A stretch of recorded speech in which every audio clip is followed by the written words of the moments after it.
السلام علیکم ورحمۃ اللہ وبرکاتہ۔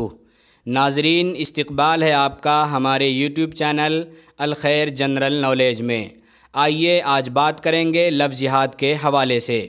دوستو، گزشتہ چند ہفتوں سے ہندوستان کی سیاست میں لو جہاد کے نام پر ایک نیا اور بے مقصد تنازع شروع ہو گیا ہے، اور ہندوستان کی کئی ریاستوں میں لو جہاد پر قانون بنانے کے تعلق سے بھی غور و خوض کیا جا رہا ہے، جبکہ اس کی بالکل ضرورت نہیں ہے، کیونکہ کسی بھی عورت کے ساتھ دھوکہ، فریب اور ظلم و زیادتی کے خلاف پہلے سے قوانین بنے ہوئے ہیں، اور یہ قانون بھی ایسے وقت میں بنایا جا رہا ہے جبکہ ہندوستان کی اکثریت بے روزگار ہو چکی ہے اور بہت سے لوگ غربت و افلاس کی لکیر سے نیچے کی زندگی گزارنے پر مجبور ہو گئے ہیں۔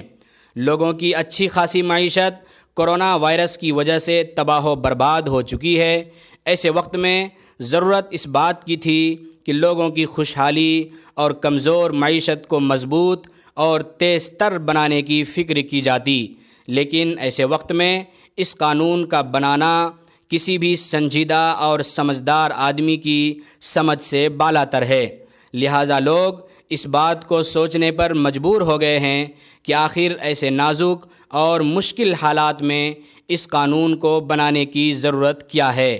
اور لوگوں کے ذہنوں میں یہ سوال گردش کرنے لگا ہے کہ کہیں اس قانون کا مقصد لوگوں کی ضروریات زندگی اور بنیادی مسائل سے توجہ ہٹا کر بلا وجہ بے معنی بحث میں مبتلا کرنا تو نہیں، یا اس کا مقصد ایک خاص مذہب کے لوگوں کو نشانہ بنانا تو نہیں،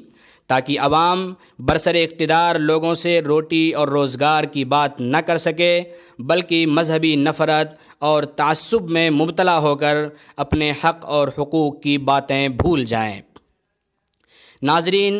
لو جہاد کی اصطلاح 2009 میں سب سے پہلے کیرلا اور کرناٹک میں قائم ہوئی، اور غیر مسلموں کا الزام ہے کہ مسلم نوجوان غیر مسلم خواتین کو